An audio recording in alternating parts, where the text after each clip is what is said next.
Hi, everyone. We're here with Workplace Fairness. I'm Michelle Phaneuf. I'm a partner with Workplace Fairness, and I'm here with my associate. Gary Armstrong, and thank you, Michelle, for organizing this. We have about 10 minutes of some tips for supervisors to support employees when employees are struggling to manage their own emotions.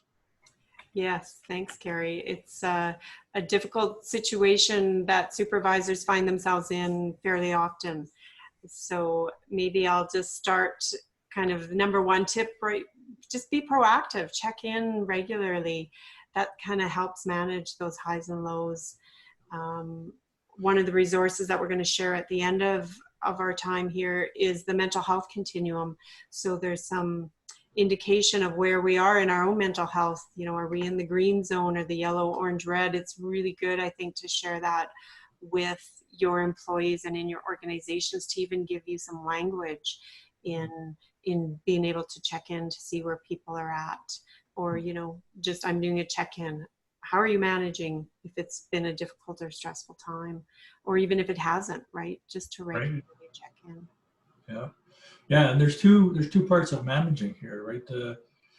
The supervisor needs to help the employee manage their emotions. The supervisor in the moment also has to manage theirs. And so there's actually a dual purpose. And I guess the simple message is be prepared as a supervisor be prepared to hear almost anything. Yeah. And recognize that you may well, as the supervisor, have an emotional reaction too. Yeah, I thought that was the next point, Gary. That's why I was all right moving ahead. But go ahead. We'll get to that. You well, yeah. this one a bit. Yeah, and so in that moment, manage myself, and then ask the employees, you know, how can I support you? What do you need right now? Be a little bit courageous and ask some of those questions. Be there. Is a simple phrase, right? Like just be there for people. Yeah, and you might not always be able to address their need, but at least you can ask and then indicate what's within your own parameters and your own boundaries. Yeah. Right. And then the one thing that I continually go back to is some of the mediation work that we did before, you and I together, and that's where we would have those conversations ahead of time and just stress it's the other person's matter to resolve, right? So I don't, as a supervisor, I don't take ownership of my employees' emotions. I help them manage their emotions. Yeah, that support piece. Yeah, and so we're coming to this next one, Gary, where you were talking about just be calm and listen, right? Be able to manage your own reactions. Say, you know, indicate your willingness to listen. I think that's what people want to hear. Hey, I'm here to listen to you. And just be sure you're in a private space. I know because often if employees approach you as a supervisor, it might not necessarily be in the right location. So keep that in mind, and maybe you have to shift to another location. Hey, it sounds like we might need to talk about this in your office or in the quiet room or wherever that is. Right. And this is the other part of that, Gary. Maybe you want to talk a bit about this. Sure. It's called paraphrasing. I'm certain that some people watching this have already heard that, but it's about giving people back the information about what you personally heard. And so it would sound something like, Michelle, what I heard from you is this, and I also heard that this is important to you for these reasons, and I also heard that you may feel. And so we have it down here is it sounds like you feel you have too many tasks to complete. You're feeling overwhelmed. Right? That's a good paraphrase. That's a good, strong, empathetic statement. The nice thing about empathy is it builds a connection. It also brings down people's emotions. And so if I recognize that I am being heard and that my emotions are being identified, that actually calms me down. Yeah, and I think that emotions being identified is kind of ties into our next slide. So maybe I'll start with this one, Gary, around, you know, being able to acknowledge emotions express empathy, right? And normalize what people might be going through. I think when people are in high emotion, that just reflecting that back, hey, wow, you're really upset about this, or you're really angry, or whatever it is that you're noticing, it might tend to set people off. Maybe, well, yes, I'm angry about this, but then that de-escalates. So it's a good methodology to kind of de-escalate some of the emotions. Yeah. We were talking earlier, Gary, you might want to share your thoughts around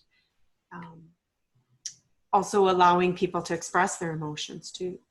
Oh, yeah. Yeah. And so I really do have to be prepared in those moments to hear what I'm going to hear, and to validate those.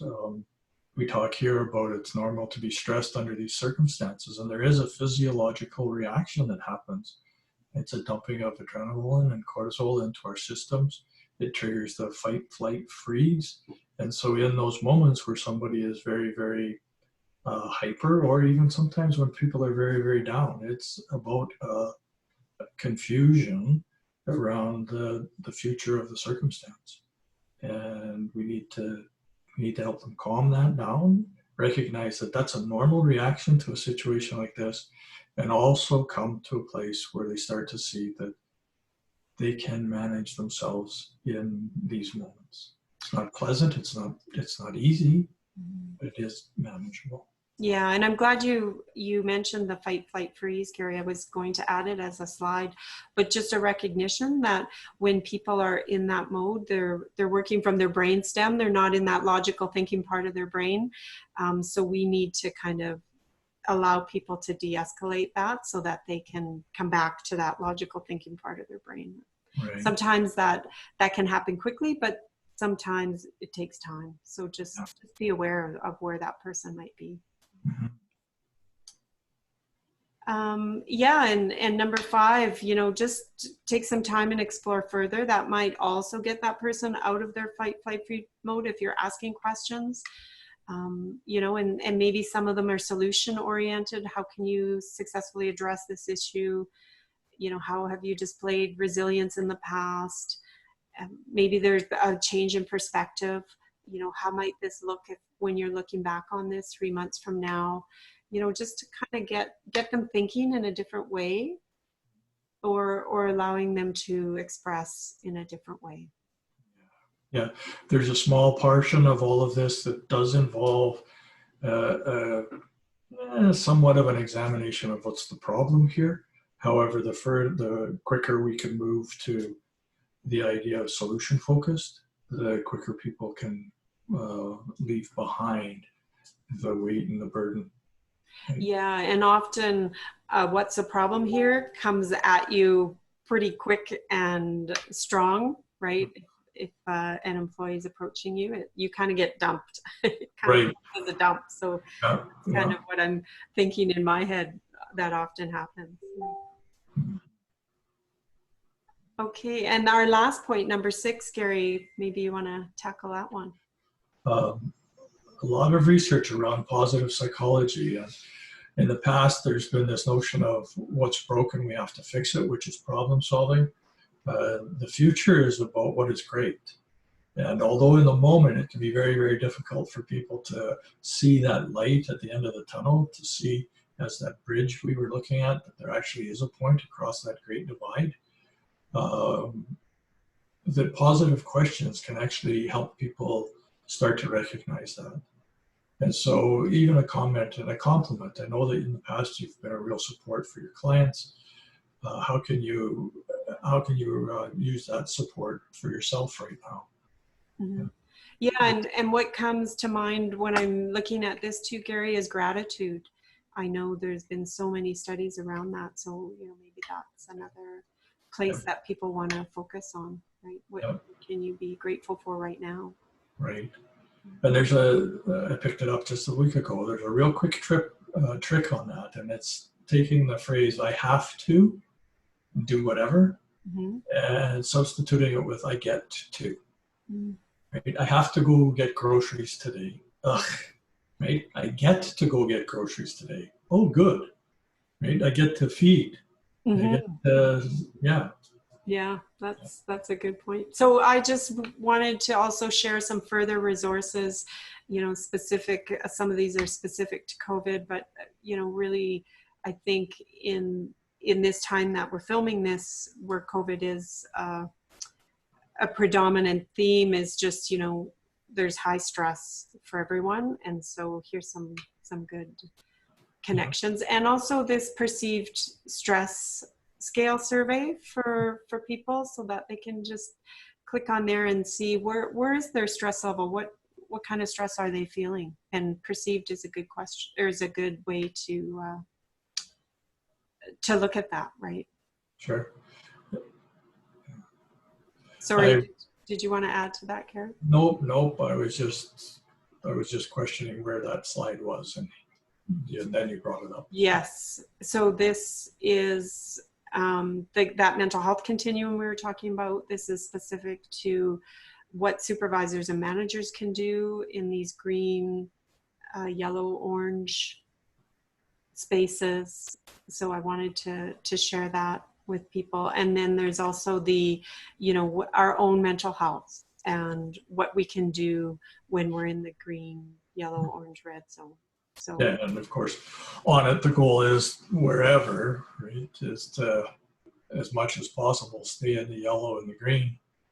And what I really appreciate about this one is the actions to take at each phase. yeah, and to recognize that you may need support, right? Like the orange and red zones, it's indicated there's professional care, right? You're gonna have to reach out for support Right. and seek that out. So, which isn't always easy when you're in those zones. So keep that in Oh, mind. it's not. And sometimes we stand in our own way. Yeah. Yeah. So thank you, everyone. Thank you, Gary, again. I know this was a quick one, but I think it was good just to touch on these points, and all the best to the supervisors out there. And thank you, Michelle.